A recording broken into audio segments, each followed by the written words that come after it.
Yo, what's up? Welcome back to another episode of the SWUS. We are into college football week 10 already. This is the last week of the midweek Conference USA games. Starting next week, we're into the Maction. I know a lot of you are probably familiar with betting midweek Maction games. It gets pretty crazy. Not that the midweek Conference USA games haven't been crazy in their own right, but this is the final week of the midweek Conference USA games, so let's make the best of it.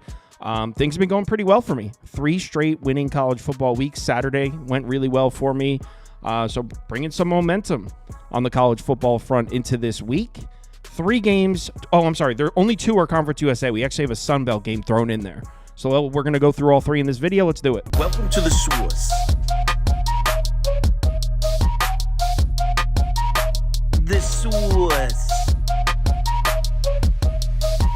SWUS.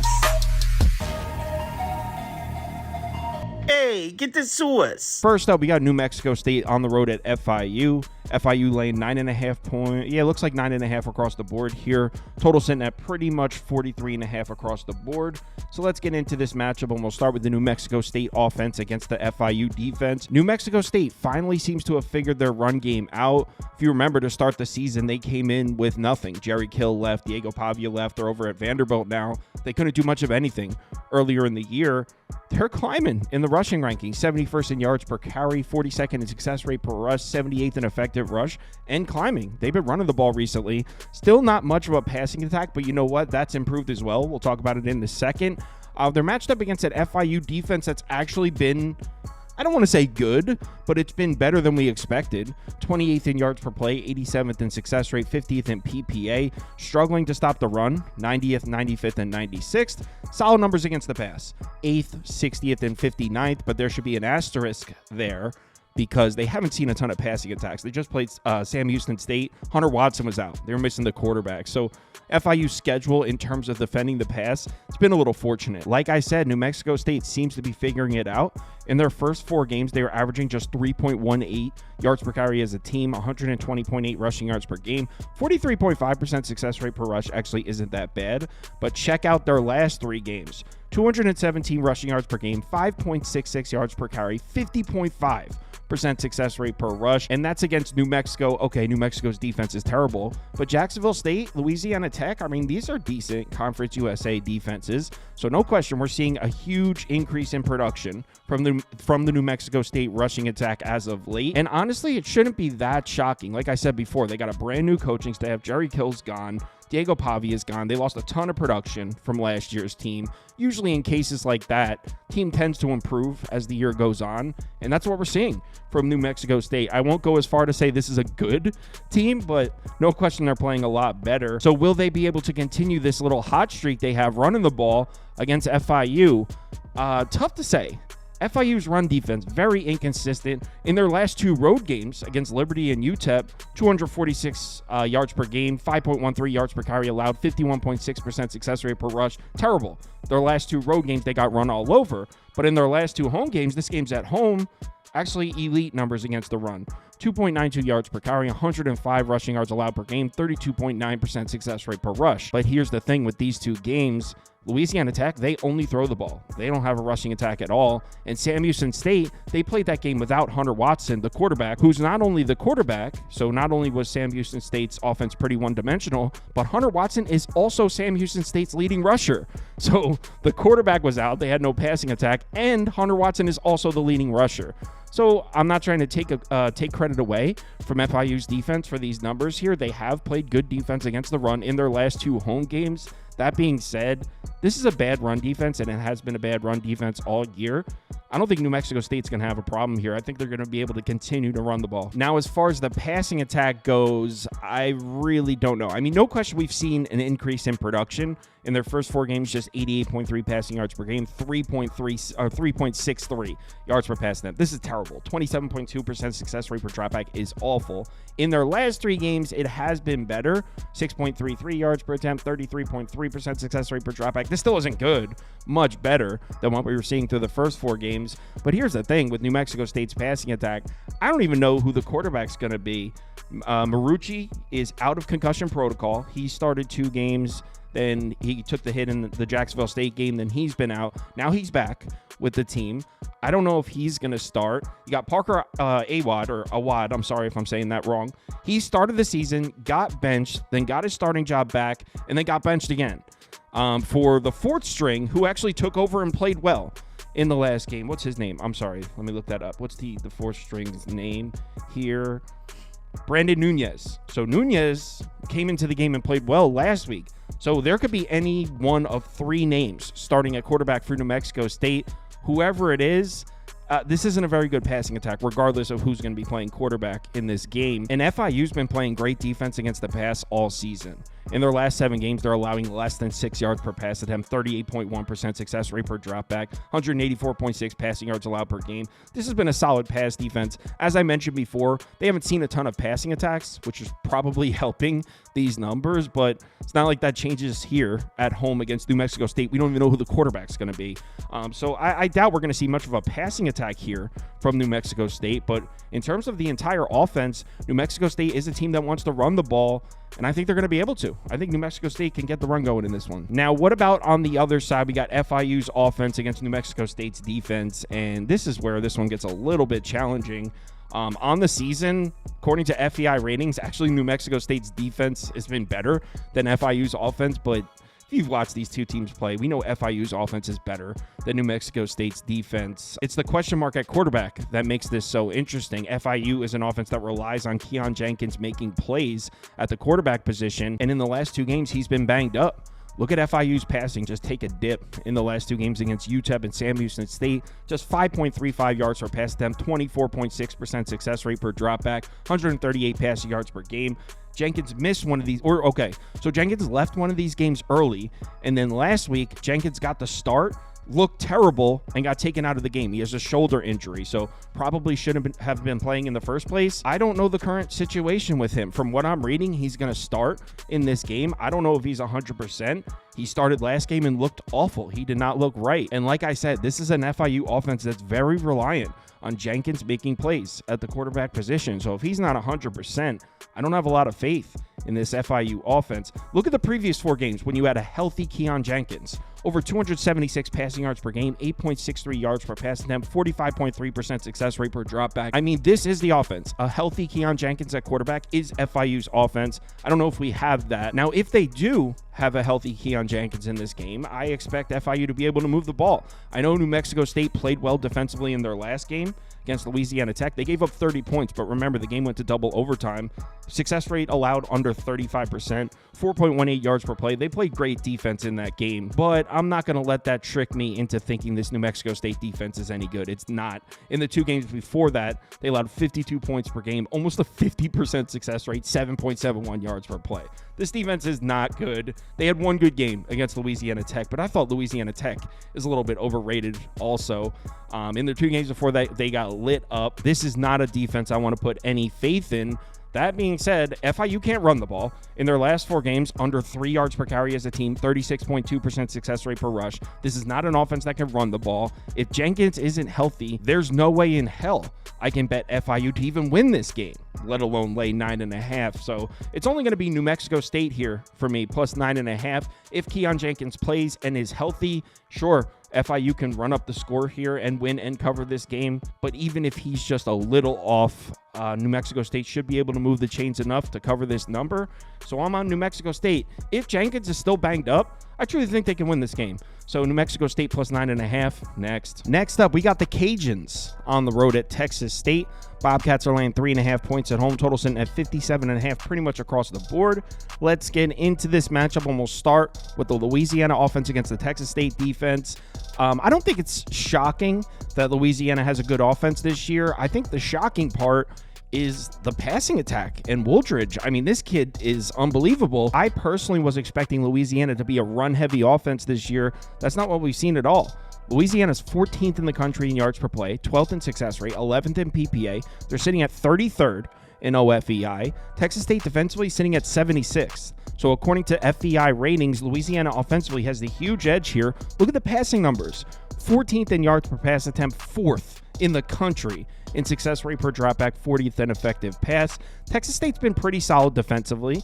15th, 27th, and 31st overall. Effective rush, they're at 51st. Effective pass, 57th. Like I said, DFEI, 76th. We are seeing the Cajuns' rushing attack slow down a bit. Like I said, it's the passing attack that's just emerged out of nowhere. In the last 3 games, just 166.3 rushing yards per game, just 4.19 yards per carry, 44.8% success rate per rush. There's a game against App State in there. Their defense has been terrible. Southern Miss, obviously not the greatest defense. You might be thinking, Kyle, these numbers don't look that bad. Well, in comparison to the 3 games before that, over 214 rushing yards per game, 6.77 yards per carry, 47% success rate per rush. So the run game definitely slowing a bit for Louisiana. But like I said, the passing attack has really gotten into gear. So like I said, the run game's been slowing a bit for Louisiana. But the thing is, you could say that exact same sentence about the Texas State run defense. In their first 2 FBS games against UTSA and Arizona State, 91.5 rushing yards allowed per game, just 2.54 yards per carry allowed, 37.1% success rate per rush. UTSA is pretty bad, but Arizona State, remember, Texas State shut down Scattaboo and the Arizona State run game. So after 2 FBS games, we were like, okay, this Texas State defensive front might be pretty good this year. In their last 4 games, they're allowing 4.66 yards per carry, 43.4% success rate per rush, over 182 rushing yards allowed per game. And look at the opponents. Sam Houston State, okay, that's a pretty dangerous Conference USA rushing attack there. Old Dominion, since they switched over to Colton Joseph at quarterback, that offense looks better. Arkansas State, Troy is not a good offensive football team. So this Texas State defensive front, after starting off the season hot, hasn't looked all that great in their last 4 games. And it's not just the Louisiana run game you got to worry about. Like I said, this kid Wooldridge is a monster. In their last 4 games, Louisiana is averaging over 262 passing yards per game, 8.83 yards per pass attempt, 55.9% success rate per dropback. And yes, Southern Miss is in there. App State's in there. App State's defense looks awful. But Wake Forest, that's an ACC program. Coastal Carolina's defense isn't terrible. Ben Wooldridge is on pace to break the school record at Louisiana for passing yards and passing touchdowns. Also, I'm fairly certain he leads the conference in passer rating. This kid's been killing it. 1,783 passing yards, 8.6 yards per attempt, 15 touchdowns, 4 interceptions on the year, an A+ turnover-worthy play rate, so he protects the football. This kid's looked absolutely unstoppable recently. That being said, this will be a test. Texas State has a pass rush, 23rd in pressure rate, 25th in sack rate, 8th in pass rush grade. Probably the strength of the Texas State defense is the pass rush. In their last 4 games, they're allowing just 176.5 passing yards per game, 41.7% success rate per dropback, just 5.88 yards per pass attempt allowed. The opponents, Sam Houston State is a rushing program. Troy's offense is terrible. Arkansas State, they got that freshman quarterback from last year. He's a sophomore now. Old Dominion freshman quarterback. So it's not that these opponents are terrible, but I wouldn't put any of these quarterbacks on the level that Wooldridge is currently playing on. But still, against that pass rush on the road might concern you a bit when it comes to Ben Wooldridge. That being said, look how this kid has played in his last 3 road games. He's a beast on the road. In his last 3 road games, he's averaging 284 passing yards per game, 8.9 yards per pass attempt, over 56% success rate per dropback. That's on the road at Wake Forest, an ACC program. Granted, not the best defense, but still, it's a Power 4 program. Southern Miss, okay, not the best defense. And Coastal, they had a decent defense. This kid's been thriving on the road. So even though this probably will be his toughest test as far as these 3 road games, he's given me no reason to doubt him. I think Wooldridge is going to make throws in this game. Not like we haven't seen this before, by the way. Week 3 against Arizona State, like I said earlier, Texas State was able to take Scattaboo out of the game. He wasn't able to get the run game going. Sam Levitt pieced him up. 246 yards, 8.2 yards per attempt, 48.1% success rate per dropback. They got pieced up by Sam Levitt. The way Ben Wooldridge is playing, I think he's going to do the same thing. So I'm definitely liking the Cajuns to put up points here. But before you go take that plus 3.5, let's flip it around and look at the other side, because Louisiana, as good as they've looked offensively, the defense leaves a little bit to be desired here. Look at their numbers against the run.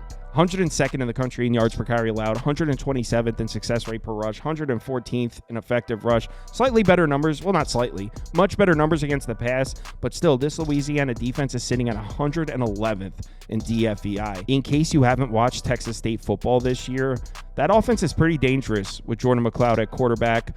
They're 18th in the country in yards per play, 46th in success rate. They're also well balanced. They want to throw the ball with McLeod. They want to be a passing offense, but they can run the ball as well. They're 28th in the country in yards per carry, 68th in success rate per rush. And look at the passing numbers, 20th, 15th, 37th. This is a very good offense, and Louisiana defensively has really struggled. Look at their numbers against the run in their last 5 games. This is bad, allowing over 5.5 yards per carry, 56% success rate per rush is terrible, 180 rushing yards allowed per game. And yeah, you can point at the opponents. They've had some tough matchups. Coastal Carolina can run the ball. Tulane, obviously that's a pretty powerful offense. Wake Forest, it's an ACC program, better offensively than they are defensively. So yeah, they've seen some tougher matchups, but still, this Texas State Bobcat offense is a wagon. In their last 4 games, they're averaging 33 points per game, 6.6 yards per play, over 48% success rate. So it's tough to put any faith in the Cajuns defense making stops here on the road against this Texas State offense. I guess if you're looking for something, if you're trying to get to Louisiana, you can point at the fact that they have been strong against the pass in their last few games. In their last 3 games, they're allowing just 5.93 yards per pass attempt, 37.1% success rate per dropback, just 189.3 passing yards allowed per game. And that was against Coastal Carolina. Okay, Vasco, he can throw the ball a little bit. App State looks pretty bad this year, but they have a quarterback. He was, I believe, the odds-on favorite to win, or not the odds-on favorite. He was the favorite to win the Sun Belt Player of the Year before this. So they have a quarterback. So maybe if you're looking for a reason to get to Louisiana, you can say, hey, Kyle, they're stronger against the pass. That's what Texas State wants to do, is throw the ball with McLeod. But the truth is, Texas State can also run the ball, and I would take the Texas State offense and Jordan McLeod over any of these 3 offenses. So as much as I'd like to be like, guys, the Cajuns can make stops here on the road, I don't think I can responsibly say that, which is why I think the only way to go here would be the over. You can get it at 57.5. I know that's kind of high, but I think both offenses should get the ball up and down the field. Texas State 43rd in pace, so they move at a pretty good tempo. Louisiana back at 88th in pace, so maybe Louisiana's slow pace might hurt us a little bit, which is why, as of right now, I haven't placed a bet on this one. If I do place a bet, it'll be something circling it over, whether it's over 57.5 or maybe a Louisiana team total over, something like that. So that's what I'm circling for this one. Next game. Last game is Louisiana Tech at Sam Houston State. Looks like Sam Houston State laying 10 or 10.5 here, depending on your sportsbook. Total sitting at 45.5. I'm actually not going to go all the way into this one. We don't know if Hunter Watson's going to play. I'll tell you, though, if Hunter Watson's playing and is healthy, I think we should lay the 10 here with Sam Houston State. And I'm not even that big on this Sam Houston State team, but Sonny Cumbie on the road. I've been waiting to sell high on this Louisiana Tech team, not to mention it's a bad matchup. Louisiana Tech, an offense that needs to throw the ball, that plays directly into the strength of the Sam Houston State defense. I think La Tech's going to struggle to score here. And Sam Houston State, that offense, when Hunter Watson's on the field, he's the quarterback and he's the leading rusher. He's been basically the whole offense. We've seen how bad that offense looks without him. So if Hunter Watson's out there and is relatively healthy, Sam Houston State should beat La Tech handedly. So I like the Sam Houston State minus 10. If I get it confirmed that he's good to go, I'll probably put a few dollars on this. SHSU minus 10. I'll let you know on the live show if I ended up placing it. That's at 4 p.m. Eastern time, same as every other weekday. Or you can go check the website and click on open bets to see if I've placed it. As soon as I place the bet, I post the screenshot in the Discord and I post it right in open bets. So you can go check it there. As of right now, I haven't bet it yet. Want to read more into it, but kind of like Sam Houston State minus the 10 as long as Hunter Watson's good to go here.